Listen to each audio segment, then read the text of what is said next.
একটা জবাব, যে হতে পারে তখনও জাকাত ও হজ ফরজ হয়নি, কারো কারো মন্তব্য। আর কেউ কেউ বলেছেন যে না, তখন হজ এবং জাকাত ফরজ হয়ে গিয়েছিল, ইসলামের বুনিয়াদ পাঁচটা স্থির হয়ে গেল। কিন্তু সাহাবী নোমান, প্রশ্নকারী সাহাবী, তিনি ছিলেন দরিদ্র মানুষ। আর আপনারা জানেন জাকাত ও হজ ধনীদের উপরে, দরিদ্রের উপরে নয়।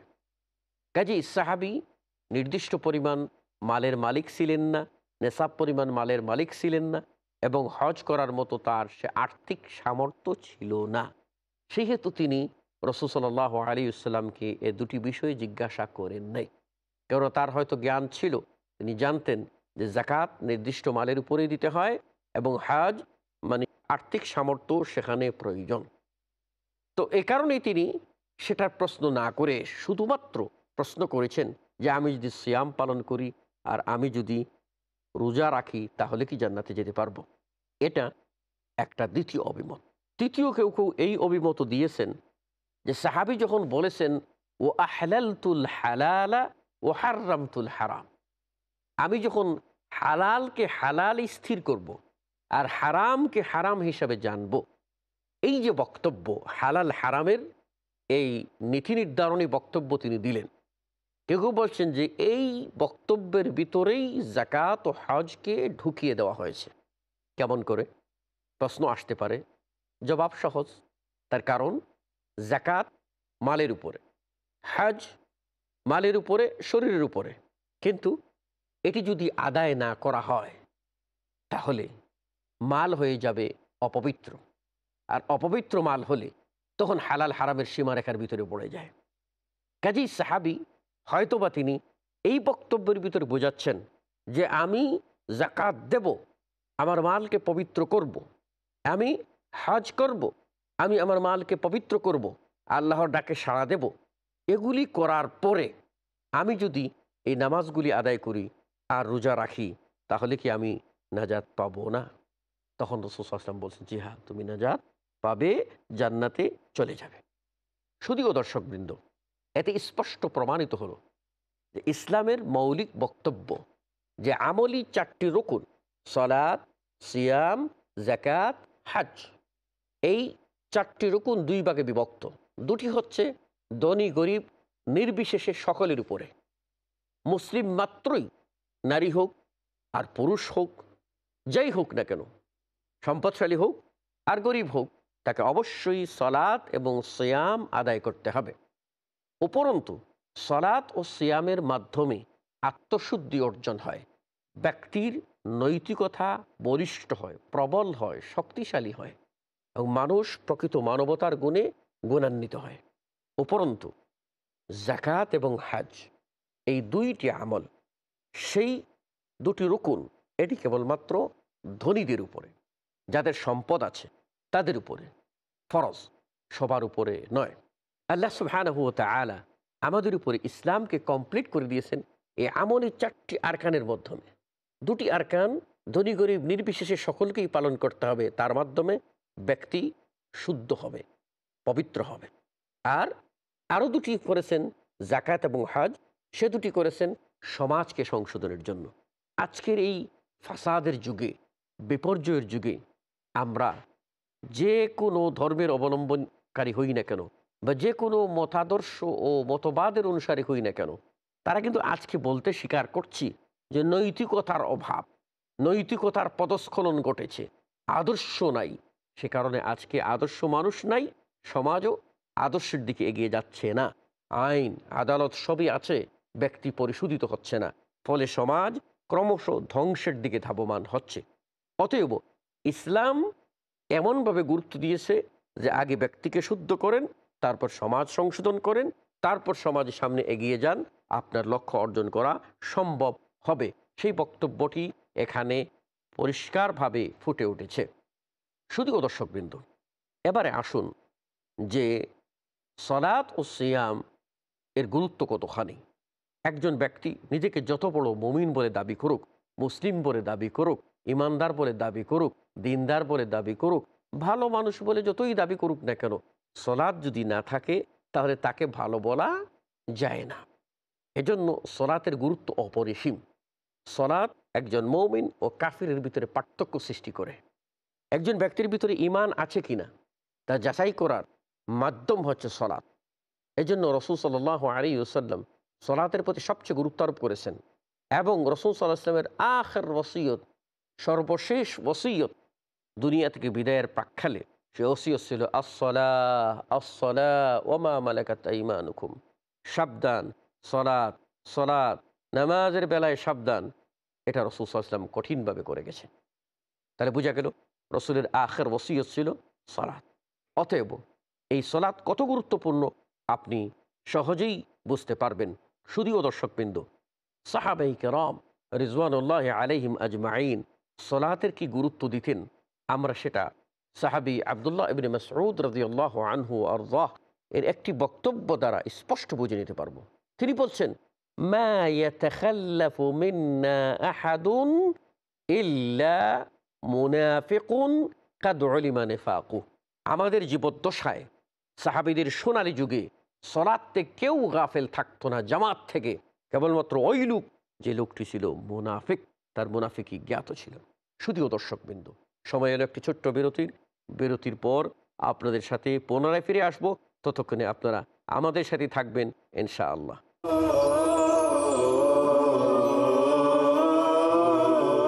মোমেনের চাল চলন, ইসলামী তরিকা, আমলের পরীক্ষা। আমি মোহাম্মদ হাশিম মাদানী, শেখ হাশিম মাদানী। আর আপনারা দেখছেন পিস টিভি বাংলা। কেন জীবনের সফলতার জন্য দরকার ইসলামী তরিকার জানার জন্য দেখুন ইসলামী নৈতিকতা। দেখুন আদব প্রতি মঙ্গলবার সন্ধ্যা 5:30টায় বা পুনঃ সম্প্রচার বিকেল 3:30 বাংলাদেশে পিস টিভি বাংলায়। এই রমজানে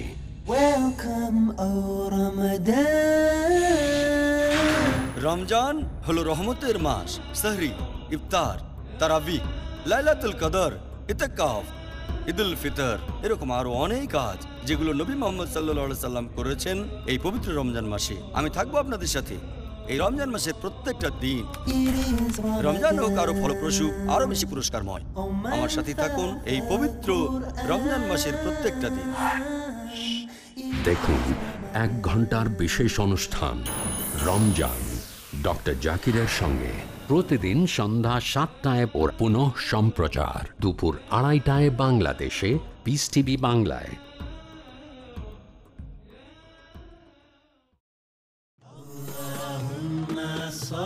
নবীজি মুহাম্মদ সাল্লাল্লাহু আলাইহি ওয়াসাল্লামের মণিমুক্তা। আবু হুরায়রা রাদিয়াল্লাহু আনহু বলেন, রাসূলুল্লাহ সাল্লাল্লাহু আলাইহি ওয়াসাল্লাম বলেছেন, যে ব্যক্তি শিক্ষা অর্থাৎ দ্বীনি শিক্ষা অর্জন করার জন্য কোনো পথ অবলম্বন করে, আল্লাহ তাআলা তার জন্য জান্নাতের পথ সহজ করে দেন। সহিহ মুসলিম 4th খণ্ড জিকির অধ্যায়, হাদিস সংখ্যা 6518।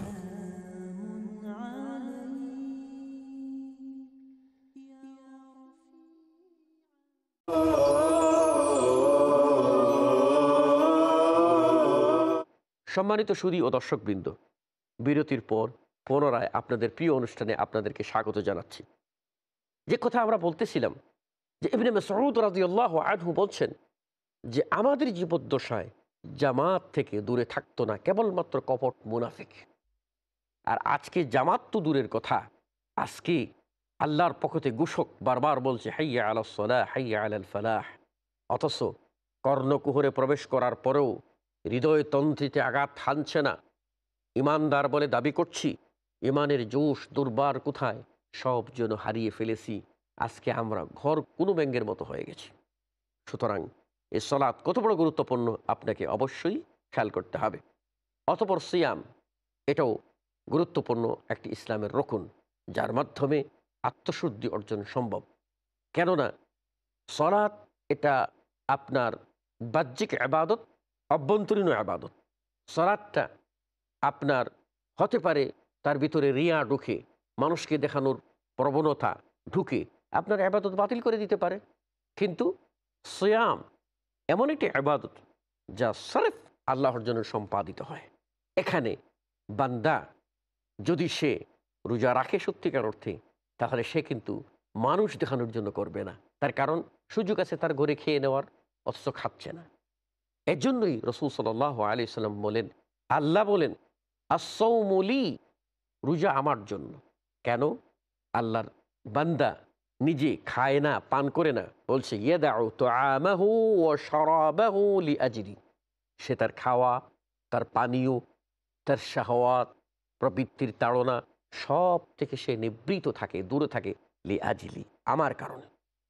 সুতরাং আমি নিজে তাকে পারিতোষিক দেব, বদলা দেব। এজন্য বলা হয় যে সিয়াম এমন একটি ইবাদত যার ভিতর রিয়া বা প্রদর্শনেচ্ছা, লোক দেখানোর এই মেজাজ হয় না। কাজেই সিয়ামের মাধ্যমে সবচেয়ে বেশি আত্মশুদ্ধি অর্জন করা সম্ভব।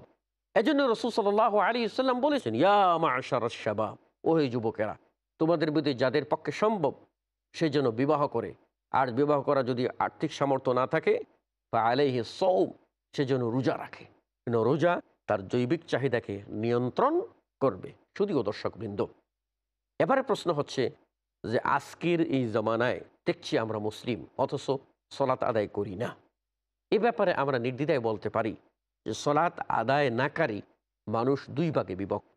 একদল মানুষ যারা সলাতের হুকুম, এটা ফরজ, এটা যে আবশ্যক সেটা জানে না। যদি এরকম কোনো মানুষ থাকে তাহলে সেটা হলো যে সে ফরজকে যদি অস্বীকারী হয়, তাহলে সকল আলেম ওলামাদের মতে দলমত নির্বিশেষে সে ইসলাম থেকে আউট হয়ে যাবে, তাতে কোনো সন্দেহ নাই। কিন্তু সলাত আদায় করে তাসাহুলান, মানে ছেড়ে দে, অলসতা করে, অলসতা যারা করে এরা আবার দুই ভাগে বিভক্ত। একদল লোক আছে মোটেই সলাত আদায় করে না।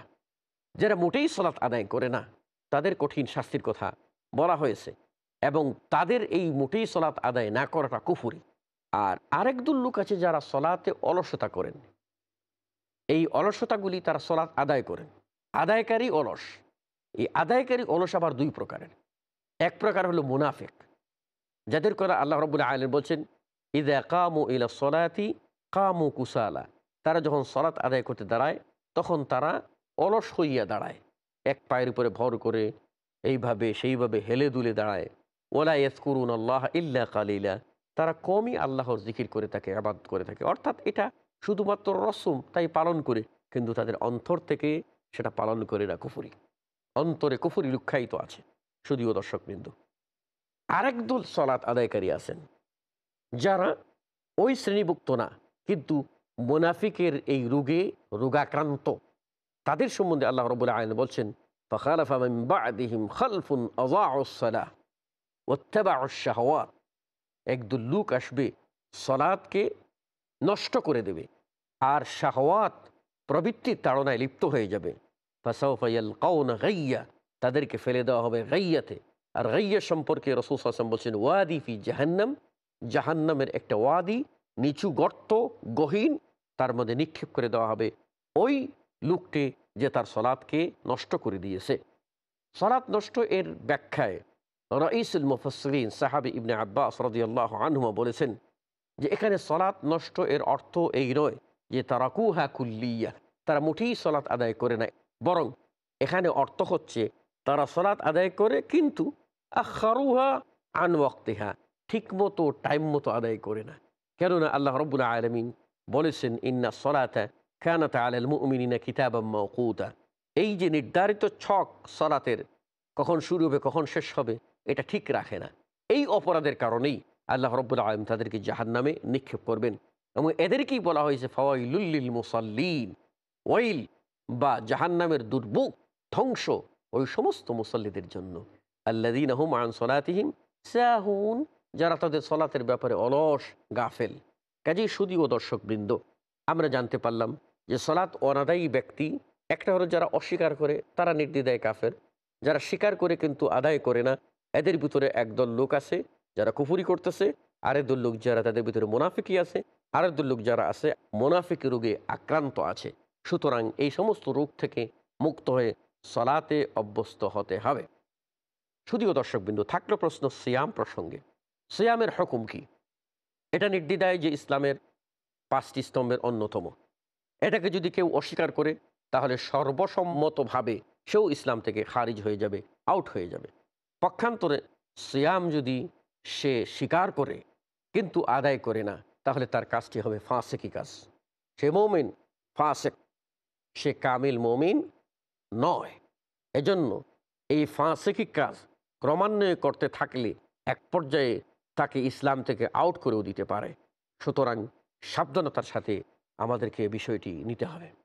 শুধুও দর্শকবৃন্দ, এখানে বিষয়টা আমাদের খেয়াল করতে হবে যে একজন মুমিন সে চেষ্টা করবে, সাধনা করবে পরিপূর্ণ ঈমানের শিখরে ওঠার জন্য। আর পরিপূর্ণ ঈমানের শিখরে উঠতে গেলে তাকে ইসলামের যে ফরজসমূহ যেগুলি করা হয়েছে সেগুলি সে আদায় করবে। সাথে সাথে ইসলাম যা নিষেধ করেছে সেগুলি থেকে সে নিজেকে নিবৃত রাখবে, কন্ট্রোল করবে।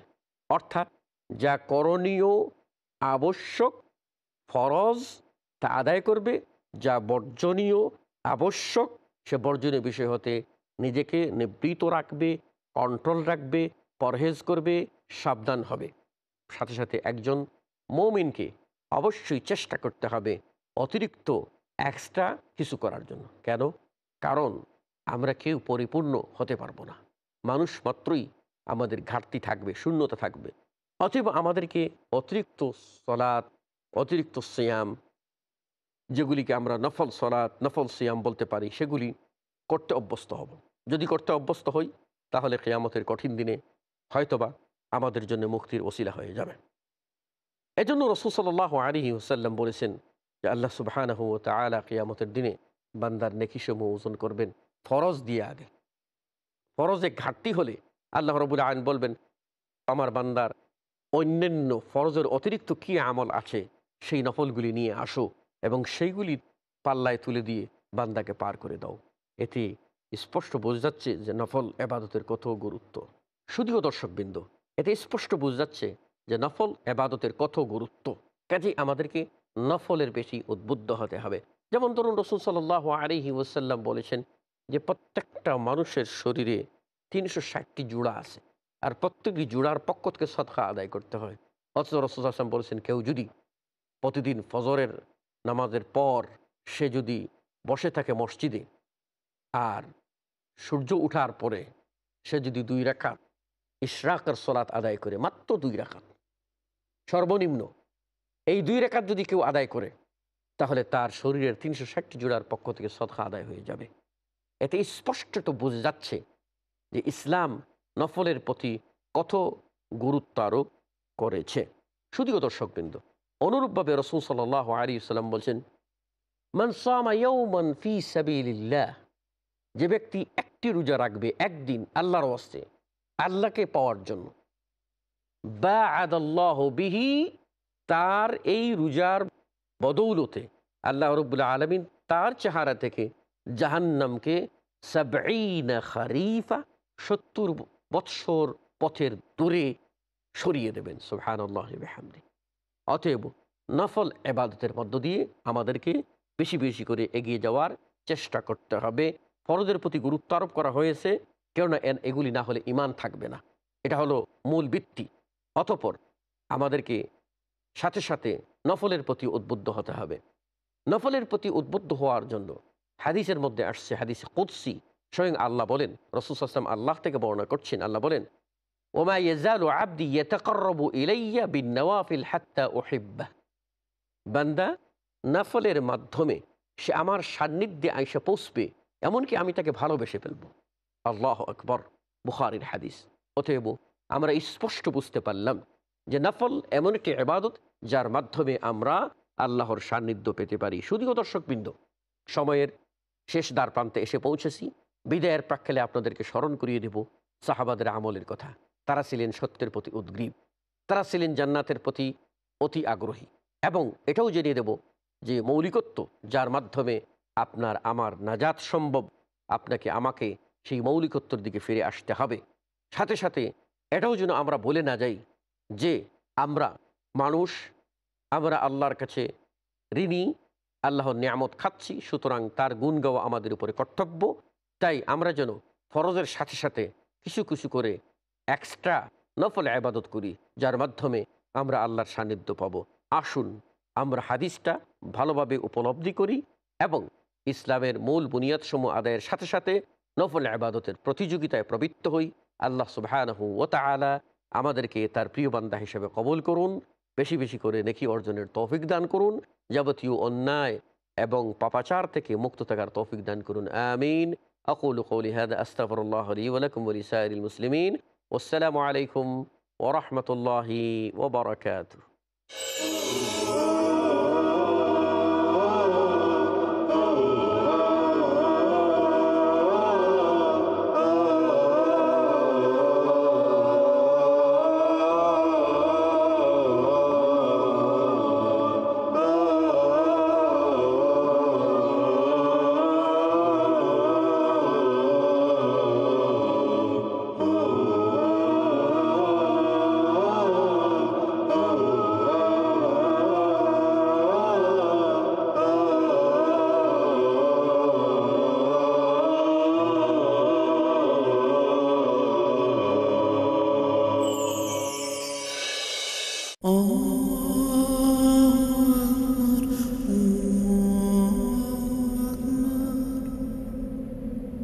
أشهد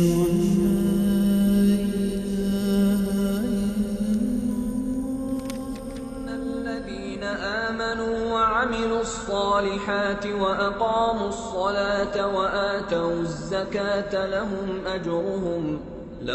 أجرهم عند ربهم ولا خوف عليهم ولا هم يحزنون.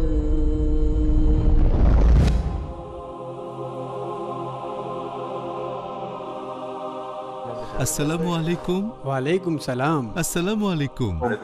আমি আমাদের এই ধর্মের আসল সৌন্দর্য অন্যদের কাছে ছড়ানোর জন্য চেষ্টা করছি, কিন্তু দুর্ভাগ্যবশত আমি ইসলামের বাণী ছড়ানোর কোনো উপায় খুঁজে পাইনি। আমার কাছে এর সমাধান আছে। যেহেতু আমি কোনো আলিম নই, তাই আমি বেছে নিয়েছি পিস টিভিকে, একটি আন্তর্জাতিক খ্যাতি সম্পন্ন ইসলামিক টেলিভিশন চ্যানেল।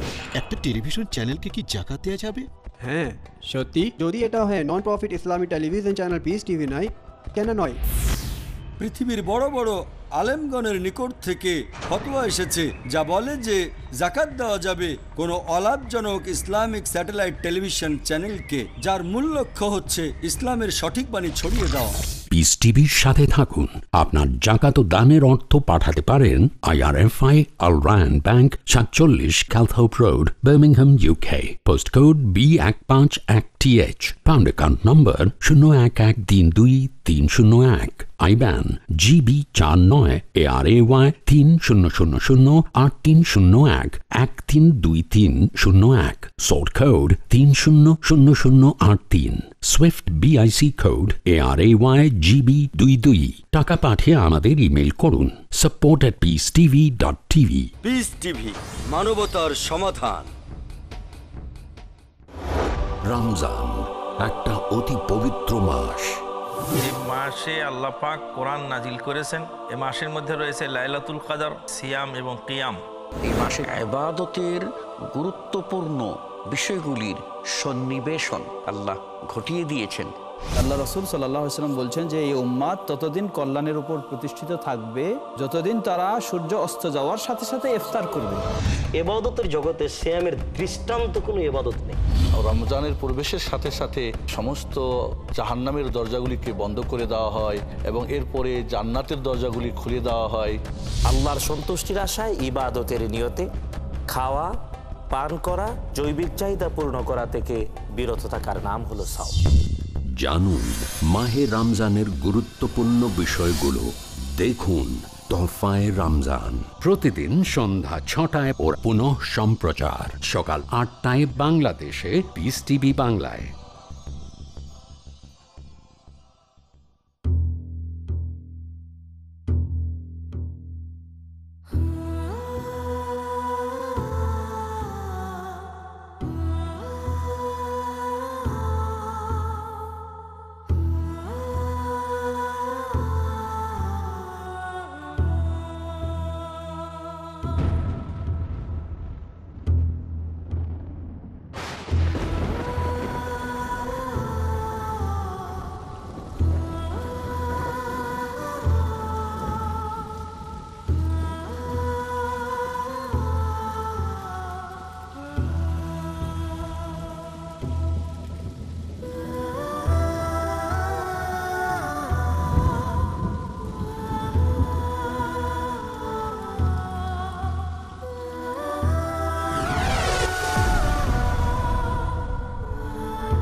صلاة القيام أثابكم الله. الله أكبر الله أكبر.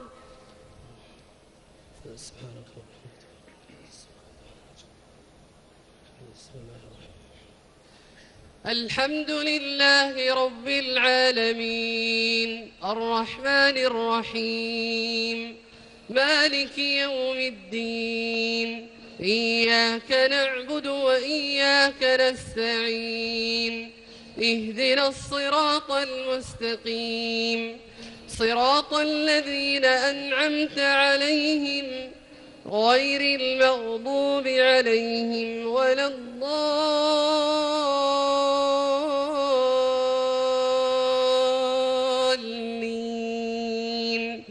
آمين.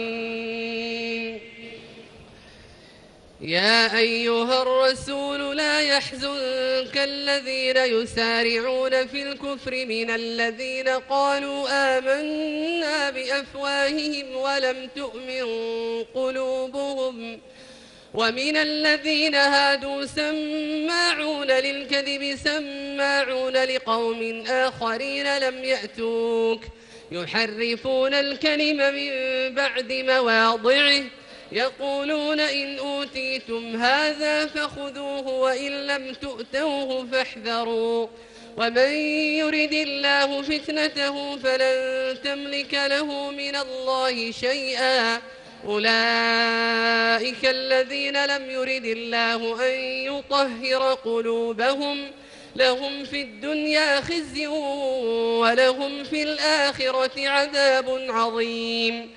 سماعون للكذب أكالون للسحت فإن جاءوك فاحكم بينهم أو أعرض عنهم وإن تعرض عنهم فلن يضروك شيئا وإن حكمت فاحكم بينهم بالقسط إن الله يحب المقسطين.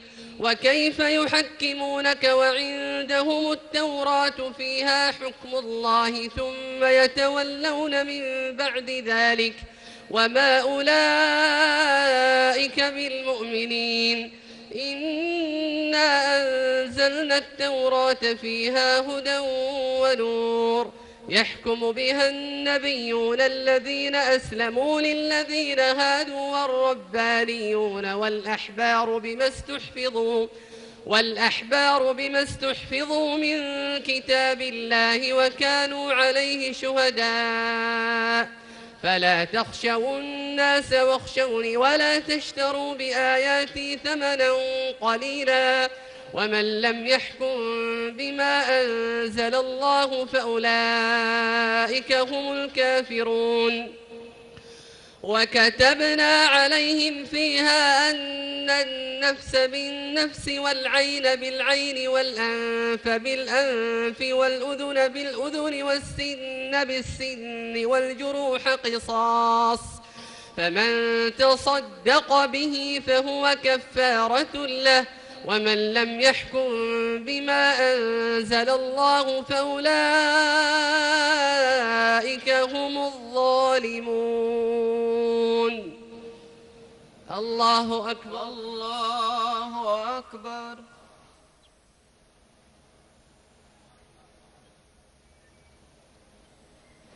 سمع الله لمن حمده ربنا ولك الحمد.